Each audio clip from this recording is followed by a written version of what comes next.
ராகவன் சாருவை தான் எதிர்காலமா நம்பிட்டு இருக்கான். அவன் என்ன எதிரி நினைச்சாலும் சரி, அவன் நிம்மதிக்காவது சாருவை சரி பண்ணி ஆகணும். சரிங்க, காயத்ரி கிட்ட என்ன பேசணும்னு சொல்லுங்க, நானே பேசுறேன். ரெண்டு குடும்பத்து நடுவுல பேச்சுவார்த்தை இல்லைன்னு தெரிஞ்சுட்டா சாரு எல்லை மீறி எதை வேணா பண்ணலாம்னு நினைப்பா. முதல்ல அங்க என்ன நடக்குதுன்னு நமக்கு தெரிஞ்சாகணும். நீ என்ன பண்ற, காயத்ரிக்கு ஃபோன் பண்ணி என்னதான் இருந்தாலும் மாமா மேலதான் தப்பு, அவரே நம்ம வீட்டு பொண்ணை இப்படி சந்தேகப்பட்டு பேசியிருக்க கூடாது, நான் அவருக்காக மன்னிப்பு கேட்டுக்கிறேன்னு அவகிட்ட சமாதானமா பேசு. டாடி நாம எதுக்கு மன்னிப்பு கேட்கணும்? நீ ஒன்றும் தப்பா பேசலையே. டேய், நமக்கு வேற வழி இல்லடா. மன்னிப்பு கேட்கற அவமானம் நினைச்சா உன் சித்தப்பாக்கு இதோட பெரிய அவமானம் வந்து சேரும். அப்புறம் அவனுக்கு ஏதாவது ஒண்ணுன்னா நாம தானே திரும்ப வருத்தப்பட வேண்டியிருக்கும். நான் உன்னை ஒரு பேச்சுக்கு தான் மன்னிப்பு கேட்க சொல்றேன். இதுல உனக்கு ஒன்றும் வருத்தம் இல்லையே. இதுல என்னங்க இருக்கு? காயத்ரி கிட்ட மனசு விட்டு பேசுறதுல எனக்கு எந்த சங்கடமும் இல்ல. என்ன பேசணும்னு சொல்லுங்க. அதாம்மா, நடந்ததுக்காக வருத்தப்பட்டு பேசி நீ முதல்ல அவளை சமாதானம் பண்ணு. நீங்க ரெண்டு பேரும் சுமூகமா பேசிட்டு இருந்தாலே போதும். சாரு அங்க என்ன பண்ணிட்டு இருக்கான்னு நம்ம ஈஸியா தெரிஞ்சுக்கலாம். அவ தான் தப்பு பண்ணிட்டு இருக்கான்னு நமக்கே தெரியுது. அது தெரிஞ்சுக்கிட்டு நாம என்ன பண்ண போறோம்? நான் தெரிஞ்சுக்கலாம்னு சொன்னது நிலைமை விபரீதமா போயிடக்கூடாதுன்னு பாத்துக்கிறதுக்கு தான். எனக்கு என்னவோ தமிழ் பெங்களூர்ல இருக்கிறது சரின்னு படல. ஒருவேளை காயத்ரி உங்ககிட்ட கோவப்படாம பேசினா நீ இதை பத்தி அவள்கிட்ட நாசுக்கா பேசி புரிய வை. ஆமாங்க, என் மனசுக்கே அப்படிதான் பட்டுச்சு. பிரச்சனை வருதுன்னு தெரிஞ்சு எதுக்காக தமிழ் அங்க வச்சிட்டு இருக்காங்க? அவங்களுக்கு தான் பிரச்சனை யாராலங்கிறதே தெரியலையே. சாரு உள்நோக்கத்தோட தான் தமிழுக்கு வேலை கொடுத்து அங்க வச்சிருக்கான்னு நீ காயத்ரி கிட்ட சொன்னா அவளுக்கே உன் மேல கோவம் வரும். அதனால நீ தமிழை பத்தி அவகிட்ட பேசும்போது ரொம்ப ஜாக்கிரதையா பேசணும். நீ எடுத்த உடனே தமிழை பத்தி பேச ஆரம்பிச்சிடாத. சாருவுக்கு கெட்ட பேர் வர காரணமா இருந்ததே துளசிதான்னு பேச்ச ஆரம்பி. அவ ரொம்ப மோசமான பொண்ணு, அவ தான் போற இடங்கள்லாம் சாருவை பத்தி அபாண்டமா பேசி பேரை கெடுத்துட்டு இருக்கான்னு சொல்லு. எப்பவும் தெளிவா நிதானமா யோசிக்கிற நம்ம மாமா மனசையே அவ கிடைச்சிருக்கான்னா அவ எவ்வளவு மோசமான பொண்ணுன்னு தெரிஞ்சுக்கோ. அப்படிப்பட்ட புருஷனுக்கு நாம ஏன் ஹெல்ப் பண்ணணும்? அவனை பேசாம ஊருக்கே திரும்ப அனுப்பி வச்சுட்டு சொல்லு. ஏங்க, ஒரு அப்பாவி பொண்ணு மேல எதுக்குங்க இப்படி பழி சொல்லணும்? துளசியை பத்தி தப்பா ஒன்னும் சொல்ல வேண்டியதில்ல. தமிழ் பெங்களூர்ல இருக்கிறது தான் பிரச்சனைக்கு காரணம்னு சொன்னாலே போதும், காயத்ரி புரிஞ்சுப்பா. கரெக்ட். காயத்ரி ராகவ மாதிரி இல்ல. எதுக்காக சொல்றோம்னு நிதானமா யோசிப்பா. தமிழால தான் பிரச்சனைன்னு தெரிஞ்சு அவன் அங்கேருந்து இங்க அனுப்பிட்டாலே போதும், பாதி பிரச்சனை தீர்ந்துடும். அப்புறம் இன்னொரு விஷயத்தையும் காயத்ரி கிட்ட நீ மறக்காம பேசணும். சாருவோட கல்யாணத்தை ரொம்ப நாள் தள்ளி போடாதீங்க, சீக்கிரம் முடிக்க ஏற்பாடு பண்ணுங்கன்னு கொஞ்சம் அழுத்தம் கொடுத்து சொல்லு. கல்யாணம்னு வந்துட்டா அந்த ஃப்ராடு கேஷவ் அதுக்கு ஒத்துக்கவே மாட்டான். அப்பதான் ராகவனுக்கு கேஷவ் யாருங்கிறது தெரியும், சாரு எதுக்காக இந்த டிராமா பண்ணிட்டு இருக்காங்கிறது புரியும். அவன் ஒரு ஃப்ராடுன்னு ராகவனுக்கு தெரிய வந்துட்டா அவன் உஷாராயிடுவான். அதுக்கப்புறம் சாருவை பத்தி நாம கவலைப்பட வேண்டியதில்லை, எல்லாத்தையும் அவனே பார்த்துப்பான். கிரேட் டாடி, உங்க யோசனை சூப்பரா இருக்கட்டும். மம்மி லேட் பண்ணாம சித்திட்டு உடனே பேசுங்க. இன்னைக்கு நைட்டே பேசிடுறேன்.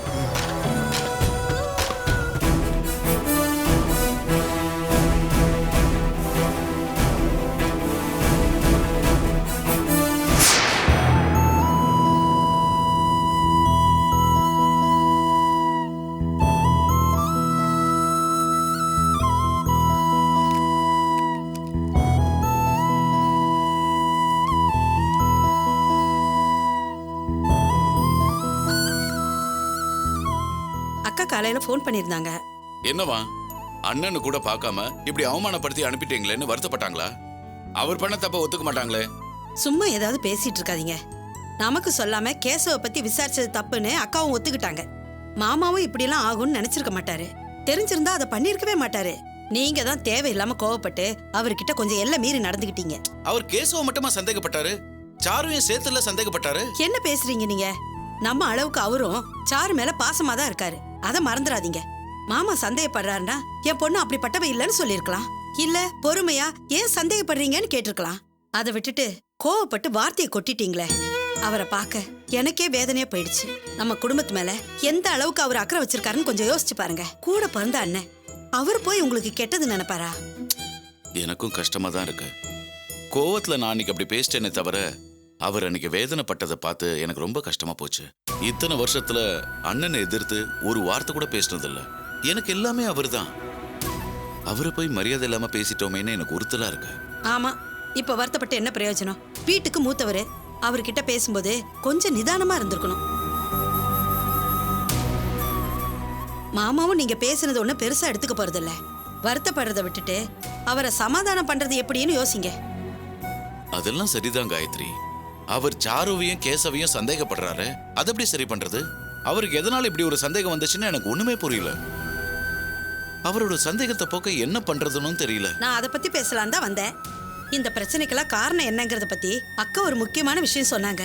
அதை சரி பண்ணிட்டா எல்லா குழப்பமும் தீந்துடும். அப்படி என்ன சொன்னாங்க?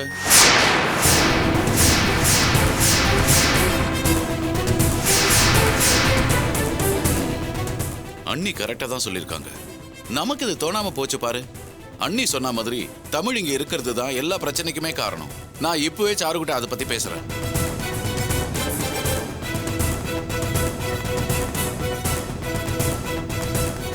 சாரு, இங்க வாமா.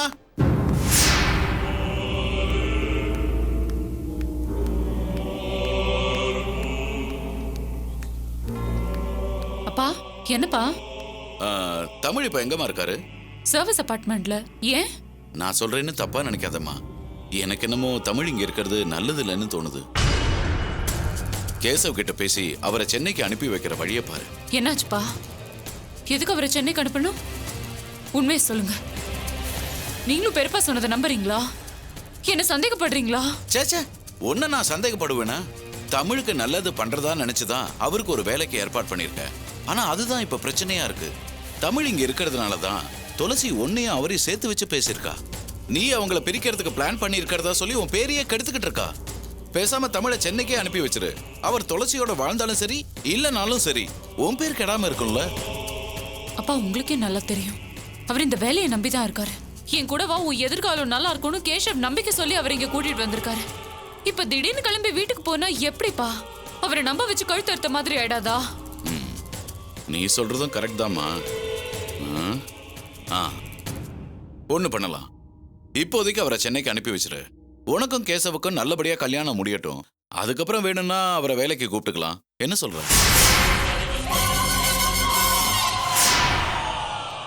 என்னப்பா விளையாடுறீங்களா? கான்ட்ராக்ட் லேபர் மாதிரி வானா வா போனா போன்னு சொல்ல எப்படிப்பா அவர்கிட்ட முடியும்? இதுக்கு அவர் கண்டிப்பா ஒத்துக்கவே மாட்டாரு. போனா போனதுதான். திரும்ப வான்னு கெஞ்சினாலும் அவர் வர மாட்டாரு. இங்க பாருங்கப்பா, எனக்கு அவரை சென்னைக்கு அனுப்பி வைக்கிறதுல விருப்பம் இல்ல. அவர் இங்கே இருக்கட்டும். சாரு, நான் ஏன் இதை சொல்றேன்னு புரிஞ்சுக்க. அவருக்கு உதவி பண்றதெல்லாம் சரிதான். ஆனா அவர் இங்க இருக்கிறதுனால பிரச்சனைகள் வருது. துளசி பெரியப்பா கிட்ட பேசி பெரியப்பா ஒன்னையும் கேசவையும் சந்தேகப்பட்டு இதெல்லாம் தேவையாமா நமக்கு? நீதான் தமிழ்கிட்ட இதை பத்தி பேசி அவருக்கு புரிய வைக்கணும். தமிழ் நிச்சயமா தப்பா எடுத்துக்க மாட்டாரு. வேணும்னா சென்னையிலேயே அவருக்கு ஒரு வேலை ஏற்பாடு பண்ணி கொடுத்துடலாம். எப்படி பார்த்தாலும் தமிழ் சென்னைக்கு போறதாமா சரி. இல்லப்பா, எனக்கு என்னமோ இது சரியா படல. ஏய், அப்பா தான் சொல்றாருல அனுப்பிடுன்னு. பேசாம அனுப்பி வை. நீ எல்லாம் புரிஞ்சுதான் பேசுறியா? நம்ம அவரை சென்னைக்கு அனுப்பிட்டா மத்தவங்க சொன்னதெல்லாம் உண்மை ஆயிடாதா? நீங்க என்னமோ துளசிக்காக பயந்துதான் இந்த மாதிரி எல்லாம் பண்றீங்கன்னு எனக்கு தோணுது. அவ என்ன அவ்வளவு பெரிய ஆளா? அப்பா, என் மேல தப்பு இல்லைங்கிறப்ப நான் யாருக்காகப்பா பயப்படணும்? நான் தப்பானவை இல்லைன்னு யாருக்கும் நிரூபிக்க வேண்டிய அவசியம் எனக்கு இல்லையே. நாங்க அதுக்காக சொல்லலமா. நீ தப்பானவை இல்லன்னு எல்லாருக்குமே தெரியும். உனக்கு வர கெட்ட பேரை தாங்கிக்கிட்டு நீ எதுக்காக தமிழுக்கு ஹெல்ப் பண்ணணும்னு தான் கேக்குறேன். துளசிய விடு. இந்த விஷயத்த கேள்விப்பட்டா மத்தவங்க என்ன பேசுவாங்க? பிரச்சனை வருதுன்னு தெரிஞ்சும் அவனுக்கு எதுக்காக வலுக்கட்டாயமா உதவி பண்ணிக்கிட்டு இருக்காங்கன்னு பேசுவாங்களா இல்லையா? பேசட்டும்பா. ஊருக்குள்ள 1000 பேசுவாங்க. அதுக்கு என்ன பண்ண முடியும்? ஆனா அதால உன் வாழ்க்கையை சேர்ந்துல கெடுது. சொன்னா கேளுமா. நான் மத்தவங்கள கூட பெருசா நினைக்கல. கேசவ நினைச்சாதான் பயமா இருக்கு. ஏன்? அவருக்கு என்ன? நான் சொல்றத கொஞ்சம் பொறுமையா கேளு. நீயும் தமிழ் எப்படி பழகுறீங்கன்னு புரிஞ்சுக்கிட்டு கேசவ் பெருந்தன்மையா நடந்துக்கிறாரு. அந்த குணத்துக்காக அவரை பாராட்டியே ஆகணும். ஆனா இன்னைக்கு பெருந்தன்மையா இருக்கிறவரு எப்பவும் அப்படியே இருப்பாருன்னு எப்படி சொல்ல முடியும்? கல்யாணத்துக்கு அப்புறம் சந்தேகப்பட்டு நறுக்குன்னு ஏதாவது சொல்லிட்டா, இத காரணமா வச்சு நாளைக்கு உன்னை டார்ச்சர் பண்ண ஆரம்பிச்சிட்டா உன் வாழ்க்கையே நரகமாயிடாதா? இதெல்லாம் யோசிச்சதுக்கு அப்புறம் தான் சொல்றேன். தயவு செஞ்சு தமிழ் கிட்ட பேசி அவரை எப்படியாவது சென்னைக்கு அனுப்பி வச்சிரு. அப்பா ப்ளீஸ் பா, அதெல்லாம் முடி. சாரு, இத முழுக்க முழுக்க தமிழோட பிரச்சனையா மட்டும் பார்க்காத. நமக்கும் அவரால பிரச்சனை இருக்கு. அதையும் யோசி.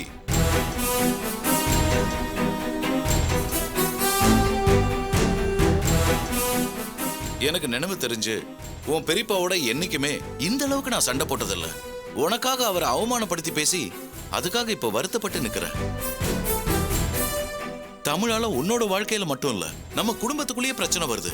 இது இப்படியே வளர விடுறது நல்லதில்ல. தமிழ் சென்னைக்கு போனா எல்லாமே ஒரு நல்ல முடிவுக்கு வந்துரும்னு நம்பிக்கையில சொல்றேன். நான் நிம்மதியா இருக்கணும்னா நீ இதை பண்ணித்தான் ஆகணும். அப்புறம் உன் இஷ்டம்.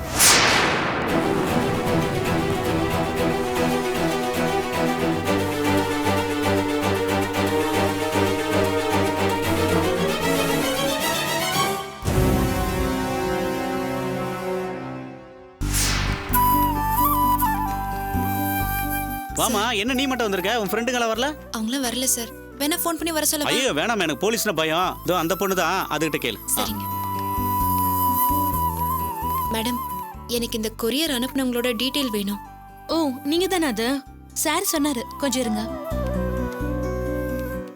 கொரியர் அனுப்புறவங்க டூ அட்ரஸ் வேணா கரெக்டா எழுதுவாங்க, ஆனா ஃப்ரம் அட்ரஸ் சரியா எழுத மாட்டாங்க. பொய்யான பேரு, பொய்யான ஃபோன் நம்பர் கொடுத்து தான் புக் பண்ணுவாங்க. அதுவும் இல்லாம இங்க பவர் அடிக்கடி வர கட் ஆகுதா, அந்த நேரத்துல புக் பண்ணிருந்தா டீடைல் கிடைக்கிறது வரை கொஞ்சம் கஷ்டம். மேனுவலா புக் பண்ணிருப்போம், அதுல ஃபுல் அட்ரஸ் இருக்காது. ப்ளீஸ் எப்படியாவது தேடி கொடுங்க மேடம், எமர்ஜென்சிக்காக கேக்குறேன். கிடைச்சா சொல்றேம்மா, கொஞ்சம் வெயிட் பண்ணுங்க.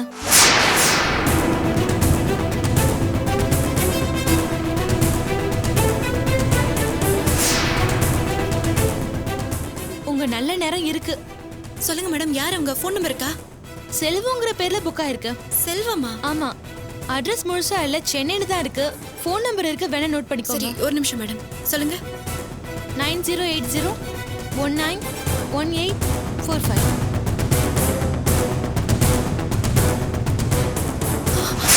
ஜோசப் அண்ணா.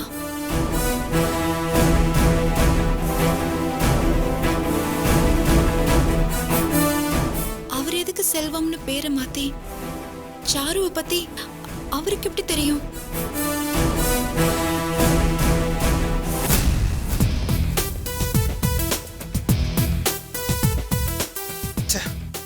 இது வேறையா?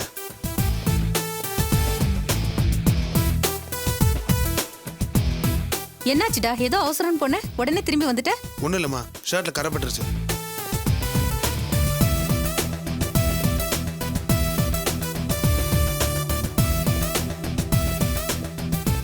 மத்தியானத்துக்கு ரசம் வச்சு கீரை பொரியல் பண்ணிடு. சரிம்மா, டிஃபன் ரெடியா இருக்கு, எடுத்துட்டு வரட்டுமா? இல்ல, டிஃபன் வேண்டாம், எனக்கு பசிக்கல. ஒரு 11:30 மணிக்கு ஆப்பிள் ஜூஸ் மட்டும் கொண்டு வா. சரிம்மா.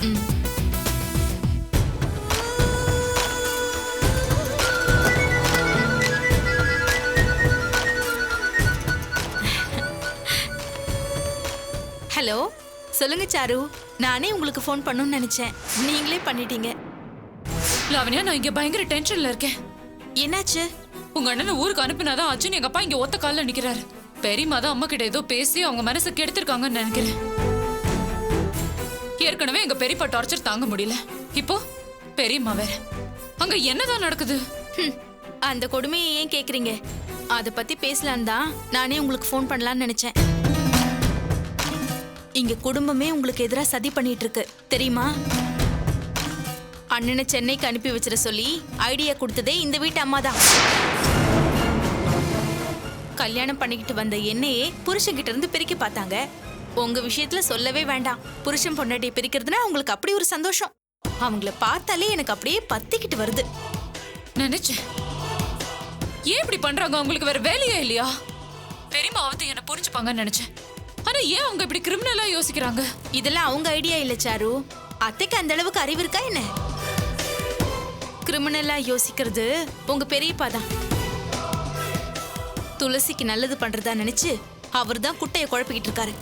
இங்க பாருங்க, சொல்றேன்னு தப்பா எடுத்துக்காதீங்க. அவர் இப்படி லூசுத்தனமா நடந்துக்கிறத பார்த்தா எனக்கே எரிச்சலா தான் வருது. மரியாதை கொடுக்கணும்னு துளி கூட தோணல. கொள்ளக்கூட்ட தலைவன் மாதிரி குடும்பத்தையே ஒன்னா உட்கார வச்சு உங்க பேரை கெடுக்க ஆலோசனை சொல்லிட்டு இருக்காரு. உங்க பெரியம்மாவுக்கு எப்பவும் கெடுக்கிற புத்தி. அவங்க கூட்டு சதி பண்றாங்கன்னா அத கூட பொறுத்துக்கலாம். உங்க அண்ணனுக்கு என்னாச்சு? அவரும் கூறு கெட்டத்தனமா ஜால்ரா போட்டுட்டு இருக்காரு. அப்போ ஒட்டுமொத்த குடும்பமும் சேர்ந்து எனக்கு எதிராக சதி பண்றாங்க இல்ல? கண்டிப்பா. பெங்களூருக்கு வந்தப்ப உங்க பெரியப்பாவை அவமானப்படுத்தி அனுப்புனதுல தப்பே இல்லை. ஐயோ, சாரு இப்படி பேசிட்டாளேன்னு இங்க வந்து பெருசா சென்டிமெண்டா சீன் போட்டாரு. அவர் உருக்கமா பேசுறத பார்த்து எனக்கு சிரிப்பு தான் வந்துச்சு. நானும் பிரச்சனை வேண்டாம், வேலைக்கு போயிடலான்னு தான் நினைச்சேன். எனக்கு தெரியும் அட்வைஸ் பண்றோங்கிற பேர்ல ஏதாவது மடத்தனமா பேசுவாரு, என்னால தாங்க முடியாதுன்னு. அதனாலதான் எனக்கு பேச விருப்பம் இல்ல பெரியப்பா, விட்டுருங்கன்னு சொன்னேன். அத கேட்காம இன்னொருத்தி புருஷன் மேல ஆசைப்படுறது அசிங்கம், அநாகரிகம், பாவம்னு ரொம்ப ஓவரா பேசினாரு. அதான் ஒரு புடி புடிச்சு விட்டேன். கல்யாணம்ங்கிறது என் சொந்த விருப்பம். நான் யார கல்யாணம் பண்ணிக்கிறதுன்னு நான் தான் முடிவு பண்ணணும். அதுல எதுக்கு தேவையில்லாம இவர் தலையிடுறாரு? நான் தெரியாம தான் கேக்குறேன். இன்னொருத்தி புருஷன் மேல ஆசைப்படுறது தப்புன்னு என்கிட்ட பேசுறாருல. இன்னொருத்திக்கு நிச்சயமான ஒருத்தர் மேல ஆசைப்படுறது தப்பு, அதனால விலகி போயிடுன்னு துளசி கிட்ட ஏன் இவர் பேசல? எனக்கு ஒரு நியாயம், அவளுக்கு ஒரு நியாயமா? இத அவர்கிட்டயே நீங்க கேட்டிருக்கணும். இதே அவரோட பொண்ணா இருந்தா இப்படி எல்லாம் பேசியிருப்பாரா? எனக்கு என்னமோ இதெல்லாம் துளசிக்காக பண்றதா தெரியல. நீங்க சொன்ன மாதிரி சொத்துக்காக ஆசைப்பட்டுதான் உங்க பேரை கெடுக்கிறாருன்னு நினைக்கிறேன். எனக்கு தெரியும் லாவண்யா, உங்க அண்ணனை நான் கல்யாணம் பண்ணிக்கிட்டா எங்க அப்பாவோட மொத்த சொத்தும் அவருக்கு போயிடும். அதை எப்படியாவது கெடுத்தாகணும். என்கிட்ட பேசி ஜெயிக்க முடியலன்னு இப்போ உங்க அண்ணனை சென்னைக்கு அனுப்ப பிளான் பண்ணிட்டாரு. என்ன ஒரு முட்டாள்தனம்! உங்க அண்ணன் சென்னைக்கு வந்துட்டா மட்டும் அவரை நான் மறந்துடுவேனா? அங்க வந்து அத்தை ஆசீர்வாதத்தோட அவரை கல்யாணம் பண்ணிக்குவேன். அப்ப என்ன பண்ணுவாங்களாம்? உங்க பெரியப்பா உங்க பெரியம்மா யாரு நினைச்சாலும் உங்க கல்யாணத்தை தடுக்க முடியாது. இது தெரியாம லூசுத்தனமா ஏதேதோ பண்ணிட்டு இருக்காங்க. உங்களுக்கு இன்னொரு விஷயம் தெரியுமா? உங்ககிட்ட பேசுனது போதாதுன்னு நேரா எங்க அம்மா கிட்டே போயிட்டாங்க. மருமகளை வீட்டை விட்டு அனுப்பிட்டு இன்னொரு பொண்ணை கல்யாணம் பண்ணி வைக்க பாக்குறீங்களே, இதெல்லாம் தப்பு இல்லையான்னு அவமானப்படுத்துற மாதிரி உங்க பெரியப்பா பேசிட்டாரு. அத்தை சொன்னாங்க. அம்மாவும் சும்மா விடல. துளசிக்காக ஏன் அப்படி உருகுற, அவளுக்கும் உனக்கும் என்ன சம்பந்தம்னு நாக்க புடுங்கிக்கிற மாதிரி நல்லா கேட்டாங்க. எனக்கே அப்ப கொஞ்சம் கஷ்டமா தான் இருந்துச்சு. ஆனா இப்ப யோசிச்சு பார்த்தா அப்படி கேட்டதுல தப்பே இல்லைன்னு தோணுது. துளசியை எங்க அண்ணன் கூட சேர்த்து வச்சிடணும்னு துடியா துடிக்கிறாங்க. அவளை கல்யாணம் பண்ணிக்கிட்டு இது வரைக்கும் நாங்க அனுபவிச்சது கொஞ்சமா நஞ்சமா? இருக்கிற வேதனை போதாதுன்னு இவங்க வேற டார்ச்சர் பண்ணிட்டு இருக்காங்க. சாரு, என்ன ஆனாலும் சரி, நீங்க எதுக்காகவும் யாருக்காகவும் உங்க மனசை மாத்திக்காதீங்க. உங்க எதிர்காலம் நல்லா இருக்கணும்னா நீங்களும் அண்ணனும் கல்யாணம் பண்ணிக்கிறதா சரின்னு அம்மா நினைக்கிறாங்க. எனக்கும் அதுதான் ஆசை. இத வேண்டான்னு சொல்றதுக்கோ தடுக்கிறதுக்கோ உங்க பெரியப்பாவுக்கும் உங்க பெரியம்மாவுக்கும் எந்த அருகதையும் கிடையாது. விடுங்க லாவண்யா, யார் தலைக்கிழ நின்னாலும் என்ன ஒண்ணும் பண்ண முடியாது. இந்த பிளானை எப்படி தவிடு பொடியாக்குறதுன்னு எனக்கு தெரியும். நான் பாத்துக்கிறேன். ஓகே லாவண்யா, நான் உங்ககிட்ட அப்புறம் பேசுறேன். Okay, bye. Okay, take care, by.